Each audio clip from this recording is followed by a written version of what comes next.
Bismillahirrahmanirrahim. Assalamualaikum warahmatullahi wabarakatuh. Yang kakak sayangi dan banggakan, The International Class of Islamic Macroeconomics dari semua perbankan syariah 2020, khususnya yang ada di kelas ini. Today we will discuss this topic about the Islamic macroeconomic outlook, especially in our country in Indonesia. Okay, before we start our class, as usually, let's begin with Sholawat Nurul Anwar and doa awal perkuliahan. Wherever you are, let's start together. Allahumma sholli ala Muhammad. Allahumma sholli ala Nurul Anwar wasir الأسرار وترياك الأغيار ومفتاح باب اليسار سيدنا ومولانا محمد المختار وآله الأطهار وأصحابه الأغيار عدد نعم الله وإفضاله عدد نعم الله وإفضاله.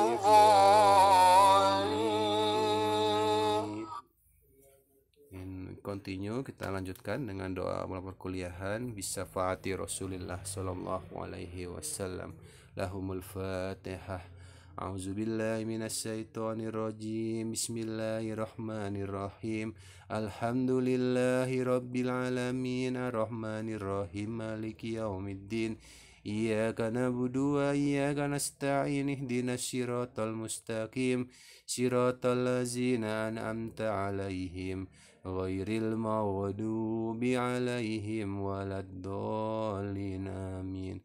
Allahumma salli ala sayyidina Muhammad wa ala ali sayyidina Muhammad walhamdulillahi rabbil alamin. Allahumma akhrijna min zulumatil wahmi wa akrimna binuril fahmi waftah lana abwabal ilmi wa zayyinna bil akhlaqil hasani. Rabbi zidni ilman nafi'a wa rizqan wasi'a halalan thayyiban mubaraka waj'alna min ibadikas sholihin birahmatika ya arhamar rahimin.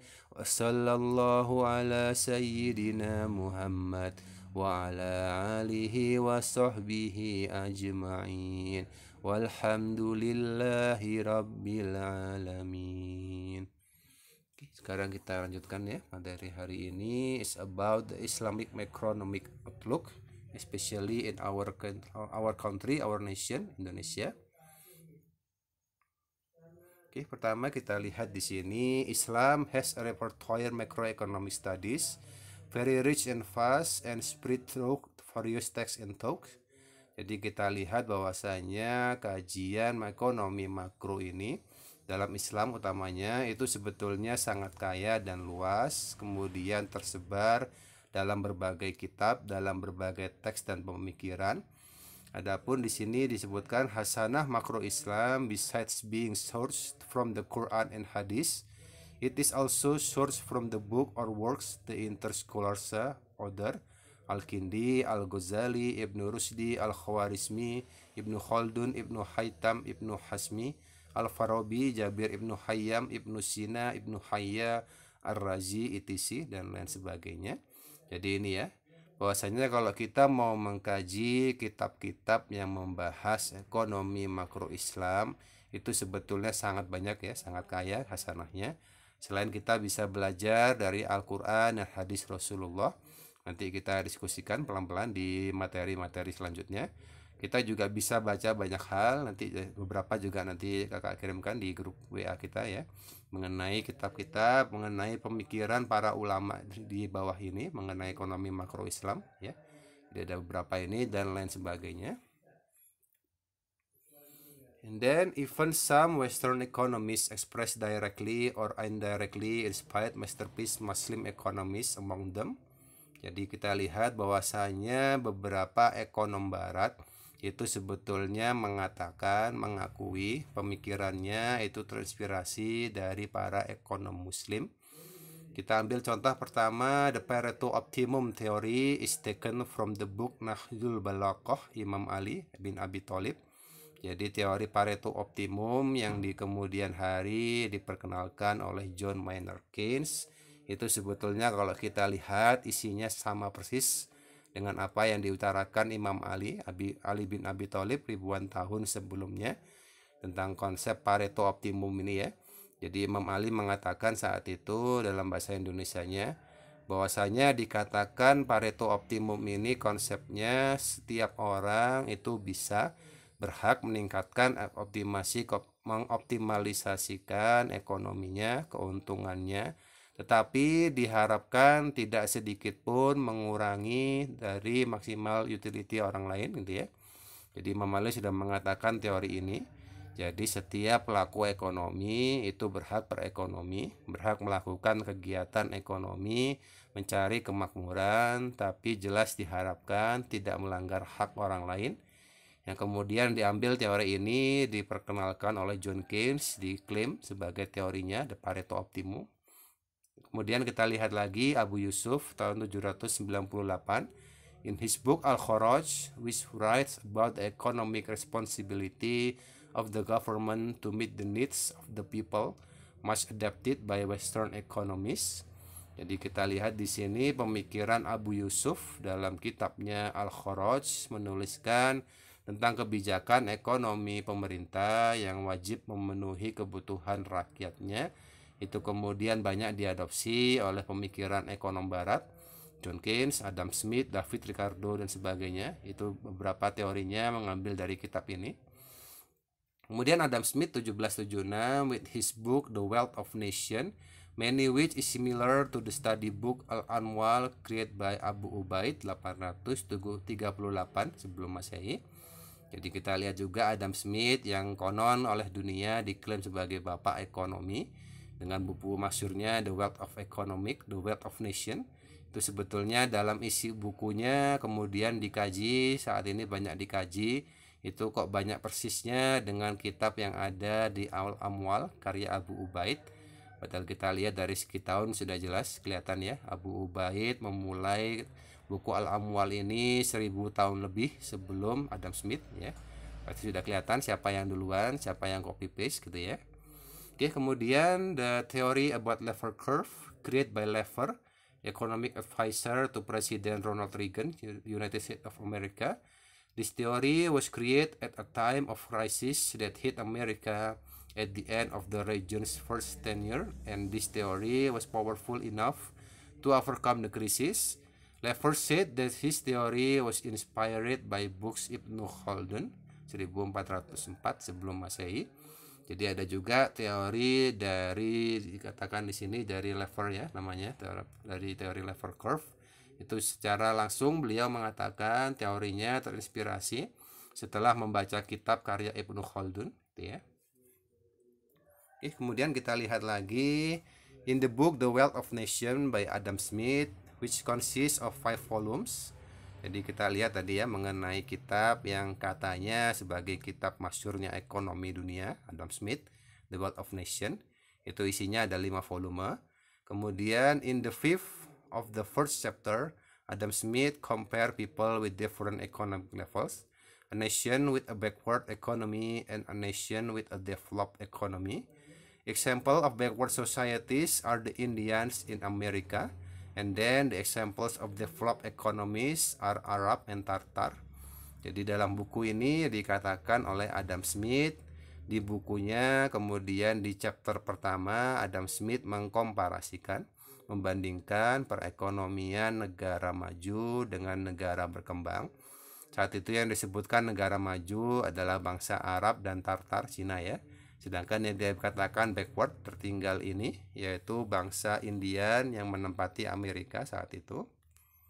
Oke. Kemudian dikatakan dalam bukunya dengan jelas Adam Smith mengucapkan ya, Adam Smith explain nation Arab in question is one that is led by Muhammad and his immediate successor, or rather Rasulullah Shallallahu Alaihi Wasallam and Khulafa'ur Rasyidin. Jadi dalam buku itu Adam Smith dengan jelas mengatakan kemajuan bangsa Arab yang ada di bawah kepemimpinan Rasulullah dan Khulafa'ur Rasyidin. Ini ya. Kemudian precisely in 774 sebelum Masehi, King Offa who ruled England at that time mint a gold coin which was their copy from the Islamic dinar and Arabic script. Jadi kemudian kita lihat juga beberapa sejarah lain. Raja Offa tahun itu 774 sebelum Masehi, 774 Masehi, yang memimpin Inggris. Kemudian dia menciptakan koin emas yang diklaim saat itu persis bentuknya dengan dinarnya negara Islam. Berikut juga tulisan Arabnya, jadi koin Inggris tapi dia pakai tulisan Arab saking terinspirasinya. Oke, yang menarik adalah what is unique about the coin includes the sentence La ilaha illallah Muhammadur Rasulullah and also two small cross because Raja Offa is a Christian. Jadi hal menariknya saat itu Raja Offa ini seorang Kristen ya, pemimpin negara Inggris, dia orang agama Kristen, katanya pendeta juga saat itu. Tapi kemudian dia menciptakan uang koin di negara Inggris dengan tertuliskan kalimat La ilaha illallah Muhammadur Rasulullah, ditambah juga 2 buah salib kecil. Jadi itu ya, betul-betul terinspirasi dengan perekonomian Arab yang maju saat itu, hingga tulisan 2 kalimat syahadat pun dituliskan dalam koin emas yang saat itu diterbitkan di Inggris. Ini ya. Oke, and then kita lihat di sini the crisis macro global finance at this time not an odd incident. Jadi bahwasanya kita lihat apa yang menjadi krisis ekonomi makro dunia saat ini itu sebetulnya bukan hal yang aneh, bukan hal yang luar biasa. Jadi sebetulnya ini ada 2 alasan ya. First, the routine occurrence of the capitalist economic system. Jadi sebetulnya disebutkan ini sudah menjadi hal rutin bagi sistem ekonomi kapitalis. Hal kedua disebutkan as a result of the greedy behavior of the capital owner. Jadi ada 2 alasan tadi. Ini sudah menjadi budaya dalam ekonomi kapitalis yang semuanya bersumber pada istilahnya gelembung ekonomi. Nanti saya jelaskan setelah ini. Kemudian juga disebutkan alasannya adalah perilaku serakah para pemilik modal. Ini ya. In the last 100 years there have been 20 crises, YAI 2018, Ikatan Alumni Ekonomi Islam 2018, menyebutkan bahwasanya dalam 100 tahun terakhir itu sudah ada lebih kurang 20 krisis ekonomi terjadi.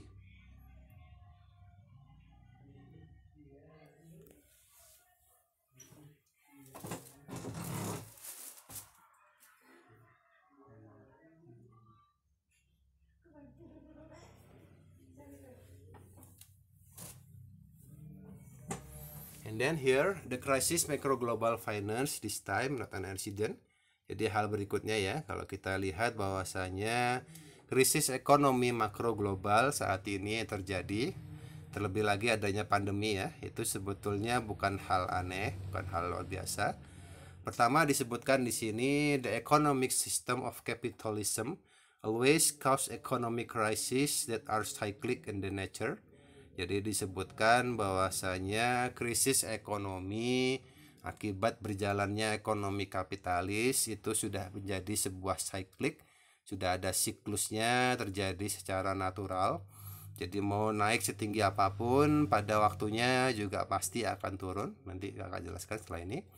And then the economic system of capitalism always creates economic hegemony, resulting in a gap between rich and poor countries. Bahwasanya sistem ekonomi kapitalisme itu selalu senantiasa menciptakan hegemoni ekonomi, sehingga yang namanya economic gap itu terlalu sering terjadi, jurang antara negara kaya dengan negara miskin itu sering terjadi dengan sistem kapitalisme ini, ya. Bahwa pada dasarnya there is unreal and pseudo growth. Jadi disebutkan yang terjadi pada ekonomi kapitalis dalam ekonomi makronya adalah pertumbuhan semu. Jadi secara angkanya dia tumbuh, tapi kalau dilihat dari masyarakatnya itu banyak kekurangan, sangat banyak kelemahan. The financial sector grows not in proportion to the real sector, just like industry, trade, agriculture, etc. Bubble growth, Paul Krugman 1919 ya. Jadi disebutkan 1999 Paul Krugman dalam bukunya menyebutkan bahwasanya dengan ekonomi kapitalisme akan selalu muncul sektor finansial tumbuh, tapi di sisi sebaliknya sektor realnya, sektor industri, jasa, perdagangan, pertanian, peternakan, dan sebaliknya itu tidak tumbuh secara signifikan. Maka secara angka ekonominya tinggi, PDB-nya tinggi, tapi di sisi sebaliknya hutang negara juga tinggi, kemiskinan juga tinggi, itu terjadi. Maka dilihat di sini Indonesia, dalam hal ini di Indonesia, domination of the financial sector since 1990. Jadi disebutkan di Indonesia dominasi sektor finansial itu sudah terjadi sejak tahun 1990.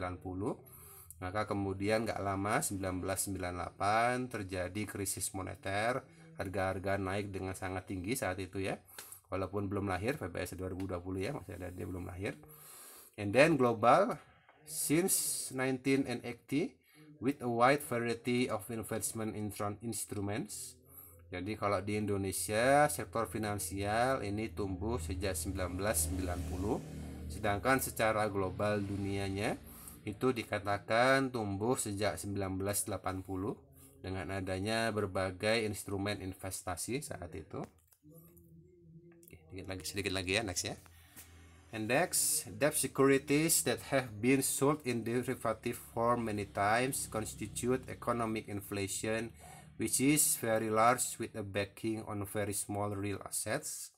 Jadi bahwasanya kemudian economic inflation ini, gelembung ekonomi muncul, juga dikatakan karena saat itu surat hutang, obligasi, dan sebagainya itu dijual dengan bentuk harga yang sangat rendah, dengan asetnya juga sangat kecil. Jadi ini sedikit ya, kalau kita lihat dari konsep ini, negara itu punya namanya obligasi dan surat hutang. Jadi itu bisa diperjualbelikan di pasar modal, bisa kita beli. Tapi kemudian kita juga lihat dari surat hutang tadi, dari obligasi tadi itu berdasar pada aset apa. Karena seringkali angka dari surat hutang ini, surat obligasi ini begitu tinggi, sedangkan dasar asetnya sangat kecil atau bahkan bisa nggak ada juga. Itu juga terjadi di berbagai konteks ya. And then this is the nature of economic growth pseudo. Jadi inilah yang disebutkan bahwasanya pertumbuhan ekonomi terjadi, tapi sifatnya semu, nggak nampak, sifatnya seperti kalau istilahnya anak sekarang halu gitu ya mungkin ya. Jadi dikatakan muncul ada tapi gak kelihatan sebetulnya. Jadi secara angkanya aja dia tinggi, secara konteks kenyataannya tidak demikian. If there is a concussion payment from the base, it will immediately cause big explosion or the economic crisis. Maka inilah yang menjadi alasan kenapa seringkali muncul ledakan, muncul krisis ekonomi ya. Karena hal ini yang terjadi karena seluruh negara besar secara internasional mendasarkan konteks ekonomi makronya pada sektor finansial, sektor pasar uang, pasar modal. Apakah itu salah? Tentu sebetulnya enggak juga, karena dalam Islam juga hal ini diperbolehkan ya. Ada pasar modal syariah, saham syariah, reksadana syariah. Tapi yang menjadi masalah ketika ini yang menjadi dasar dari ekonomi negara, sedangkan sektor realnya tidak diperhatikan, tidak tumbuh sebagaimana mestinya, maka muncullah permasalahan tadi, krisis ekonomi muncul dan sebagainya. Ini ya. Okay. And then in the event of an economic crisis, capitalism remains really country or government to make a rescue.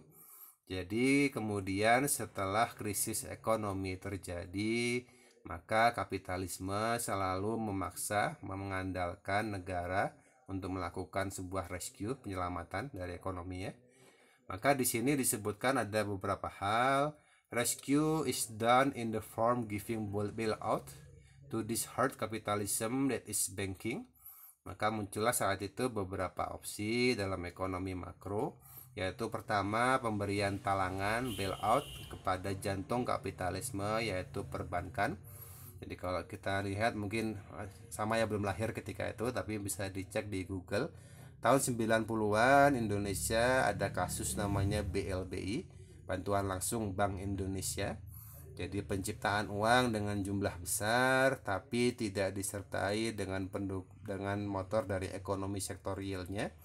Jadi tadi diciptakan uang, diciptakan pasar modal dan sebagainya sebagai talangan, sebagai hutangan, sebagai sebuah penyelamatan ini.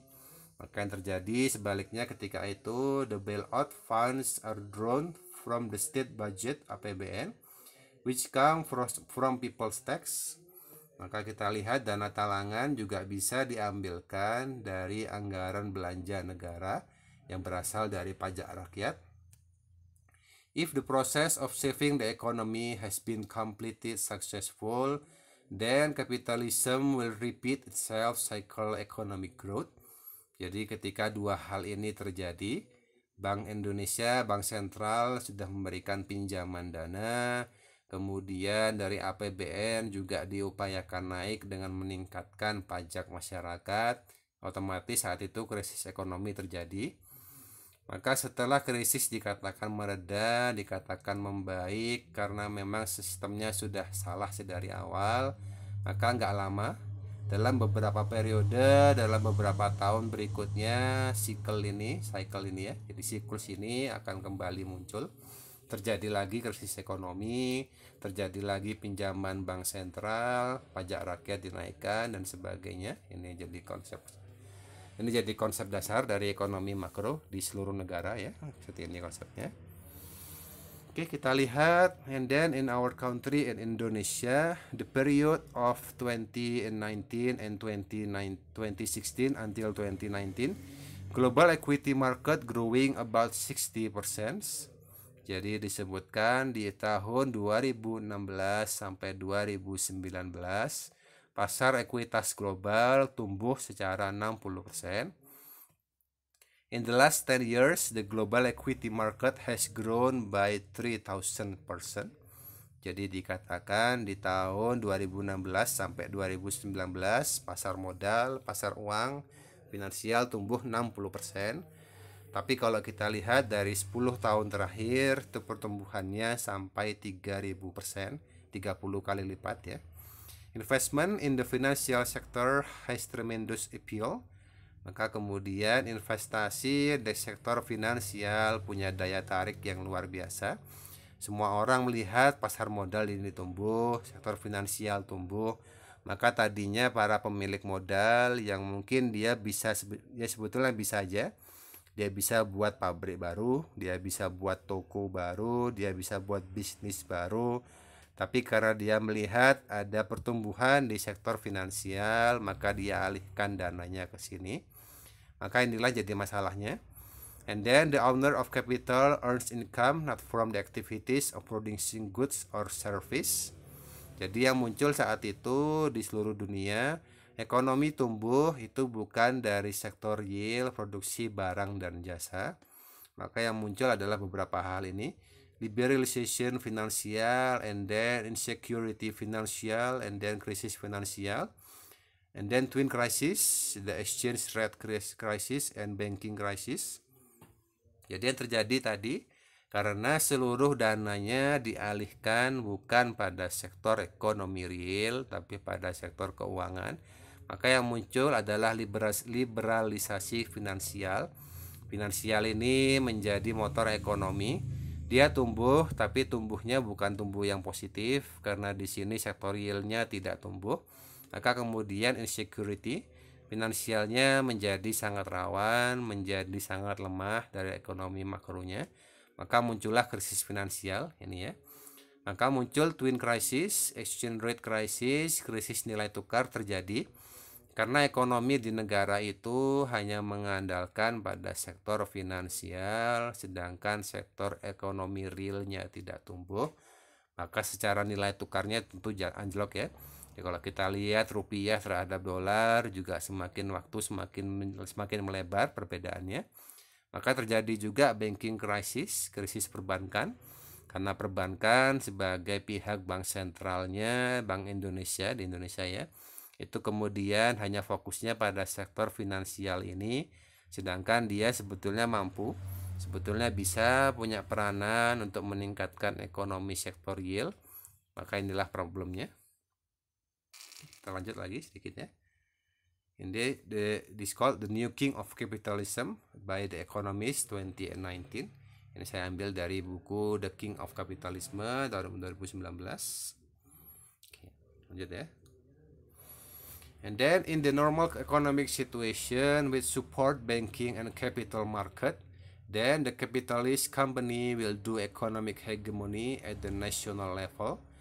The first one, large companies, capitalists will always eat small companies.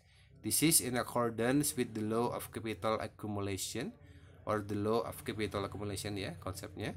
And then the second, mastery of raw materials such as control over the mining, energy, forestry, etc.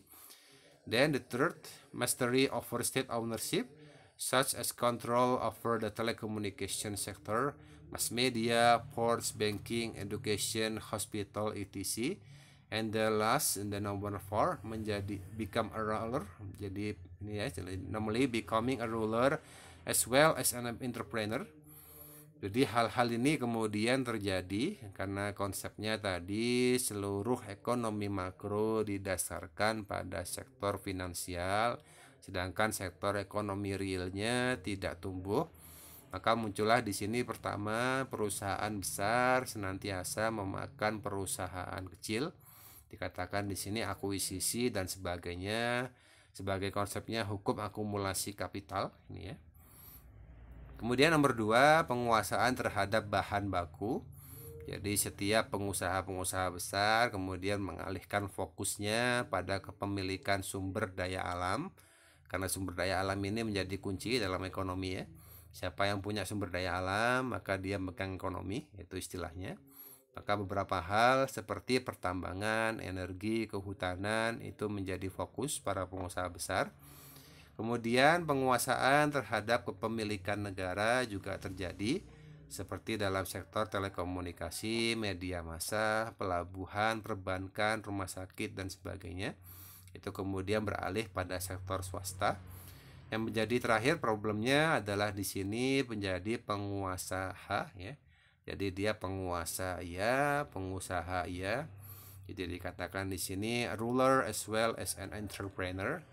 Jadi apakah salah seorang penguasa, seorang pemimpin daerah, pemimpin negara menjadi pengusaha? Apakah salah? Tentu enggak ya. Yang jadi problem adalah di sini dia menjadi pengusaha di balik kepemimpinannya. Jadi dia bukan jualan barang atau jasa, tapi dia jualan tanda tangan. Itu menjadi problem di banyak negara. Para penguasa kemudian karena dengan kemampuan tanda tangannya, dia bisa mengalihkan sumber daya alam, bisa menjual hal-hal yang menjadi kebutuhan publik dan sebagainya. Ini ya menjadi problem dalam ekonomi global. Oke. Kemudian kita lanjut sedikit di sini, the crisis macro global start from US. Nanti bisa dibaca aja ya. Berapa hal terjadi di dunia, seperti di sini adanya istilahnya global imbalance dari Amerika, kemudian kredit yang begitu tinggi dan sebagainya. Oke. Kemudian kita lihat efeknya terhadap dunia, effect on the world. Rusia stock market lost 2/3 of its value. Kemudian di Cina juga sama, di Jepang, di Indonesia, Dubai, India, Brazil dan banyak negara lainnya juga menjadi problem. Karena kalau kita lihat penguasa dari sektor finansial yang punya akal mengenai pasar modal itu adalah Amerika. Maka ketika kita lihat kan semua negara hampir mayoritas menggunakan kursnya terhadap US dollar. Maka ketika Amerika ini ekonominya tumbuh dari sektor finansial, yang terjadi kemudian di negara lain sebaliknya terjadi penurunan, terjadi krisis ekonomi dan sebagainya. Oke. And then how does it affect in Indonesia? Bagaimana tadi kalau kita lihat kan beberapa hal kelemahan, beberapa hal istilahnya PR-nya. Kalau kita lihat ekonomi makro yang ada saat ini memang seperti itu. Ditumbuhkan dari sektor finansial, dari sektor keuangan, pasar modal, obligasi dan sebagainya. Apakah itu salah? Kalau dilihat dari konteks ekonomi syariah pun sebetulnya tidak salah ya. Jadi kalau kita lihat tadi saham syariah kan ada, obligasi syariah ada, reksadana syariah ada. Yang jadi problem adalah ketika hal itu tadi yang jadi fokus utama, sedangkan dari sektor realnya, dari sektor perdagangan dan jasa, dari sektor produksi dan sebagainya itu tidak tumbuh secara signifikan karena pengusahanya mengalihkan dananya tadi. Dana yang sebetulnya dia bisa fokuskan untuk meningkatkan usaha sektor real, tapi karena dia melihat dari tawaran dari ekonomi sektor keuangan, dari sektor pasar modal, maka dia bermain di sana. Dia tinggalkan sektor realnya, itu yang jadi bahaya ya. Oke.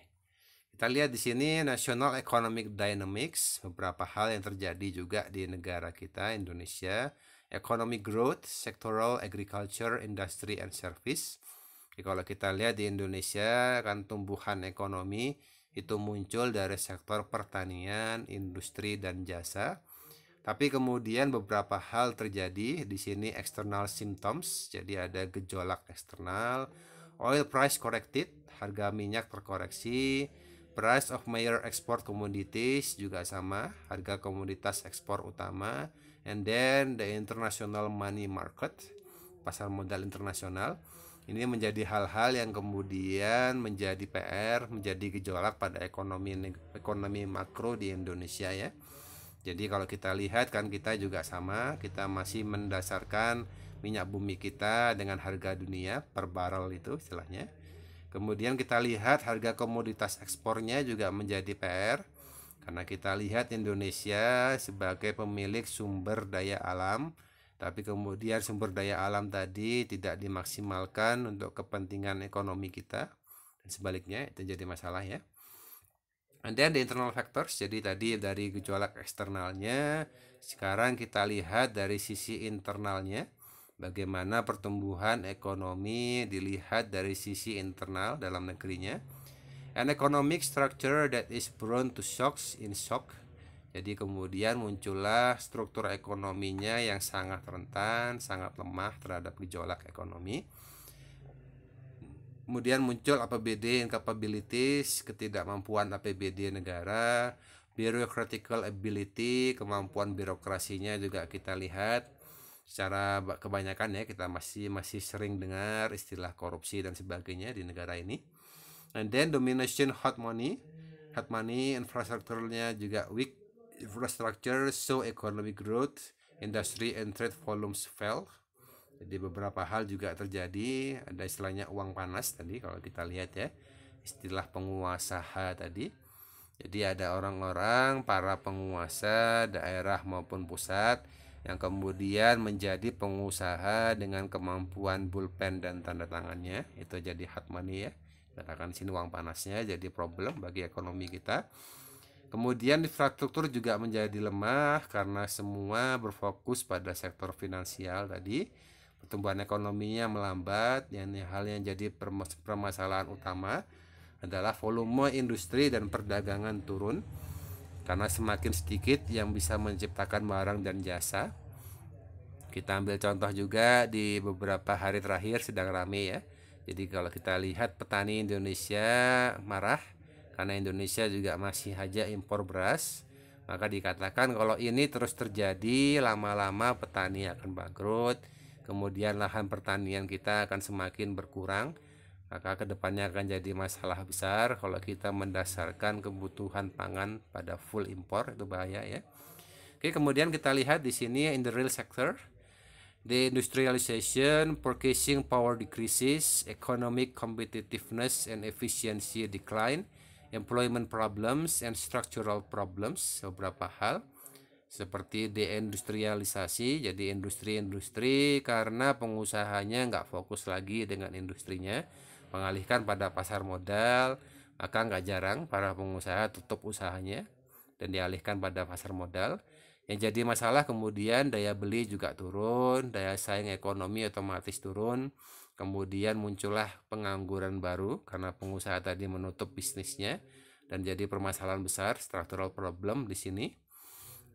Oke, jadi kemudian kalau kita lihat dengan problem ini tentu dibutuhkan beberapa hal, beberapa policy, beberapa kebijakan yang memang seharusnya dilaksanakan pemerintah untuk istilahnya menjaga stabilitas ekonomi negeri ini ya. Kita lihat pertama ada fiscal policy. Jadi diperlukan koordinasi kebijakan fiskal dengan ekonomi moneter dan makronya. Jadi kalau kita lihat di sini ada keseimbangan antara sektor fiskal dengan sektor moneter.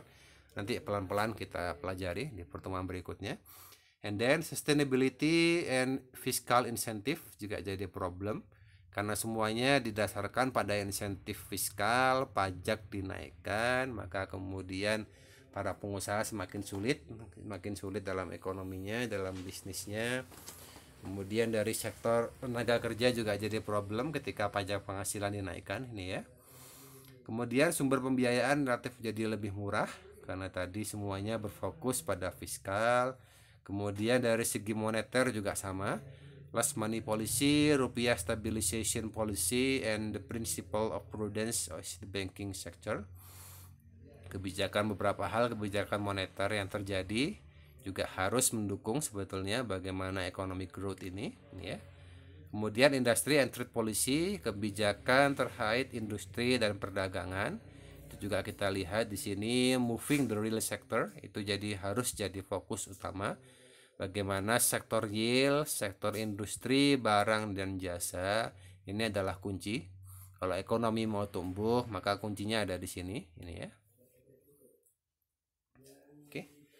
And then impact on Indonesia, the scarcity of liquidity in the US and Europe has caused short-term funds in Indonesia to turn away, caused the CCI Jakarta Islamic Index, jadi ya ISG ya, the drop dramatically because more than 60% of the players on the stock exchange Indonesia is a foreign player. Jadi masalah juga kemudian ketika para pemain di Bursa Efek Indonesia itu adalah para orang asing, yang kemudian pastinya mereka hanya fokus dengan keuntungan, mereka tidak peduli dengan ekonomi negeri ini. Yang jadi problem kemudian otomatis rupiah continue depreciated because the money from the sale of shares which book in dollars. Karena mata uang rupiah kita semakin turun, semakin melebar dengan kurs dolar, itu jadi masalah. The decline in the value of the rupiah has an impact on the ability to import industrial raw materials so that domestic industry has decreased.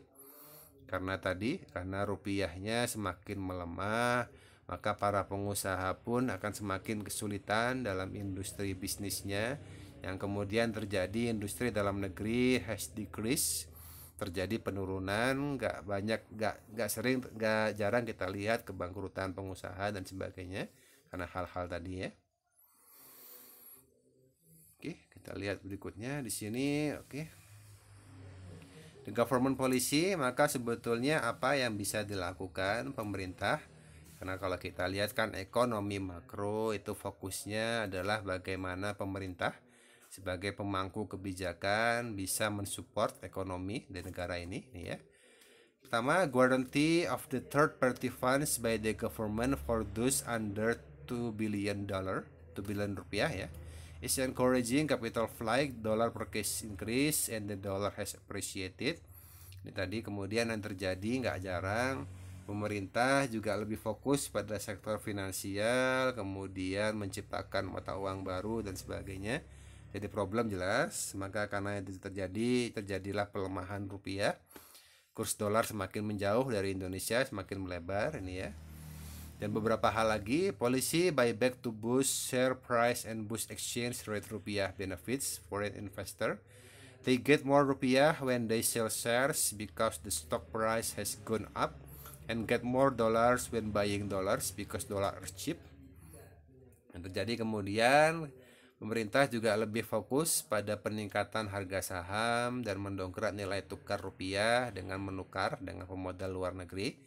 Mereka mendapat rupiah lebih banyak ketika menjual saham karena harga sahamnya naik, dan mendapat dolar lebih banyak ketika membeli dolar karena dolarnya juga turun terjadi ya. And then the BI rate hike policy caused banks to refrain from providing financing or credit so that the real sector had liquidity difficulties. The industrial sector has experienced a decline, even collapse. Layoffs and unemployment have swelled. Poverty is increasing. Inilah kemudian yang terjadi, bagaimana pemerintah juga harus fokus dengan hal ini ketika kemudian industri semakin turun, semua pengusaha besar fokusnya mainnya pada pasar modal, maka yang terjadi penyerapan tenaga kerja turun, gak jarang perusahaan tutup, terjadi PHK, pengangguran naik, kemiskinan naik, dan sebagainya ini ya. Jadi memang kalau kita lihat mengenai ekonomi makro itu kompleks sebetulnya ya, banyak hal ya yang bisa kita lihat, bisa kita kaji, banyak kebijakan juga bisa kita kritisi dan sebagainya ini ya. Oke. Bahwasanya sebetulnya kita lihat Indonesia ini punya hal positif, punya potensi yang cukup besar untuk bangkit ya. Jadi kalau kita lihat yang pasti sudah pernah kita dengar, ada dengar ya, Indonesia dikatakan akan punya namanya bonus demografi di tahun 2030. Jadi disebutkan 2030 9 tahun lagi di Indonesia, penduduk usia produktifnya, angka usia tenaga kerjanya sangat tinggi. Jadi dengan penduduk yang sangat besar, usia mudanya sangat besar, semestinya akan banyak akal muncul di sana, akan banyak solusi ekonomi muncul di sana ini ya. Kita lihat basic capital for the development of national industry and trade. Beberapa hal yang kemudian bisa jadi modal pengembangan industri dan jasa di Indonesia ya. Kita lihat Indonesia potensial and the breadth territory landscape, the amount is large population, natural resource or potential which can be used. Jadi ada beberapa hal kita lihat. Pertama, the breadth of territory landscape. Kita lihat di Indonesia bentang wilayahnya juga sangat luas. Dari Sabang sampai Merauke, dari Aceh sampai Papua. Maka di sini sebetulnya kita lihat potensi yang besar ya. Dengan negara yang besar ini kita bisa sebetulnya menciptakan industri di banyak tempat di Indonesia ini. Kemudian the amount is large population juga jadi potensi besar. Bagaimana penduduk negara kita yang besar, adanya bonus demografi nanti itu bisa menciptakan banyak hal baru, industri baru, sektor jasa baru harapannya ya. Kemudian kita lihat the natural resource or potential which can be used. Kita juga masih sangat kaya terhadap sumber daya alam, baik itu pertanian, hutan, tambang, laut. Secara geografi juga kita sangat diuntungkan. Negara tropis, semua hal kita bisa tumbuhkan di Indonesia, subur tanahnya ya. And then machinery infrastructure needs process and other equipment. Maka kemudian di sini will be an attractive locomotive of industry and trade growth. Pastinya diharapkan hal-hal ini bisa jadi motor, bisa menjadi pendorong bagaimana ekonomi makro kita akan tumbuh nantinya ya. Amin ya, kita berharap sama-sama. Oke, kita lanjutkan dulu. Sedikit lagi, 6 menit lagi. Kita lihat di sini build future industrial pillars by growing industry that will drive growth. Teknologi information and communication jelas jadi motor, kita lihat ya. Karena kita semua mengarahkan ekonominya, diarahkan semua pada ekonomi digital. Maka kemudian dengan adanya teknologi baru, kemampuan IT baru dan sebagainya, ini seharusnya bisa jadi motor kebangkitan ekonomi kita ya. And then industrial agro, industrial transportation, industry future, industri masa depan yang akan muncul di sini. Kemudian manufacturing industry base, beberapa hal yang juga kita punya potensi di sini seperti halnya industri petrokimia, semen, baja dan sebagainya. Kemudian industri barang modal, kita punya sumber daya alam sangat luas di Indonesia. Industri komponen, kemudian kita juga punya kemampuan menciptakan sepatu. Sepatu di Bandung itu sampai diekspor ya, tapi kemudian dicap dan dijual lagi di Indonesia, itu juga terjadi. Kemudian elektronik dan sebagainya. Yang jadi motor juga ada research human, jadi kita lihat sumber daya manusia yang sangat besar di Indonesia, itu mestinya kita maksimalkan bagi negeri ini ya. How to build future industrial pillars by growing industry that will drive growth. Beberapa hal yang bisa jadi motor pertumbuhan ekonomi industri negeri ini nantinya in the future home, di dalam rumah masa depan kita di Indonesia ini. Oke, in the last, kalau kita lihat tadi, jadi dua pertemuan ini kita fokusnya pada ekonomi makro dulu ya. Kita mengulas kembali. Jadi pastinya kan kemarin di semester 2 sudah belajar banyak dari Pak Ridwan Basalamah tentang ekonomi makro. Kakak ulas sedikit aja dari dua pertemuan ini. And then kita lihat economic instrument Islamic macro.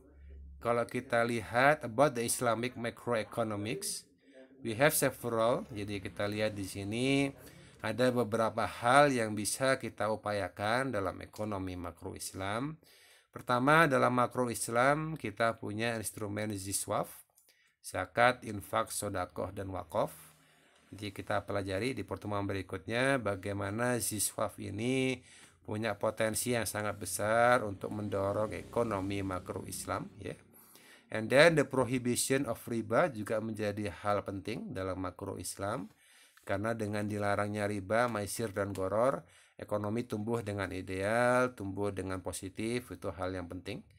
Kemudian economic cooperation, social security and the role of government. Jadi kerjasama ekonomi antara seluruh elemen negara kita di Indonesia untuk menumbuhkan ekonomi makro. Kemudian didukung dengan jaminan sosial dan peranan pemerintah. Ini sebetulnya akan jadi kunci bagaimana ekonomi makro Islam kita tumbuh nantinya ya. Oke, tadi kita sedikit bahas mengenai zakat. Jadi kita lihat kan zakat itu punya hal yang sangat positif dalam ekonomi. Sudah belajar banyak semester 3 kemarin ya, fikih siswaf dari Pak Harun ya. Dalam beberapa hal di sini dari segi tauhidnya, hukumnya, akhlaknya, kemudian potensi dalam sosial dan ekonomi, equalize and brotherize humans dalam sosial, jadi bisa menumbuhkan persaudaraan, bisa memperkuat ukhuwah Islamiyah, karena kalau ketika sosial masyarakatnya semakin baik, maka potensi ekonomi juga semakin meningkat, akan muncul bisnis-bisnis baru dengan bentuk kerjasama dan sebagainya. Kemudian ekonomi juga tumbuh, ensure growth with equity, improving consumption, desire and patterns, encouraging redistribution, and etc. Maka di sini pertumbuhannya muncul, kemudian memperbaiki pola konsumsi karena kita punya kewajiban zakat yang harus dibayarkan. Mendorong redistribusi hingga kemudian bisa menjadi sumber penciptaan usaha baru. Oke, yang jelas kita lihat juga tadi sedikit kita bahas mengenai riba. Bahwasanya sudah jelas di interest bank is riba and thereof is haram. Kita sudah pahami, kita sudah yakini bersama riba itu haram. Nanti kita akan bahas lebih lanjut bagaimana riba ini juga bisa menjadi penghambat yang sangat besar dalam ekonomi makro. Nih ya. Oke, terakhir sebagai tugas. Jadi nanti akan jelaskan lebih lanjut di audio di WhatsApp grup kita. What is the meaning of Islamic macroeconomics and why is Islamic macroeconomics need to be learned? Jadi kan kita sudah belajar ya, dari semester 2 sudah belajar banyak dari Pak Ridwan Basalamah tentang ekonomi makro. Di semester ini kita akan belajar, kita diskusikan mengenai ekonomi makro Islam. Maka jadi pertanyaannya nanti lebih lengkapnya di grup WA.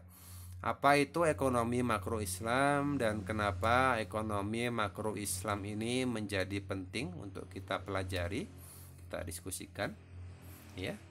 Mungkin ini yang bisa kakak sampaikan. This is all I can share to you.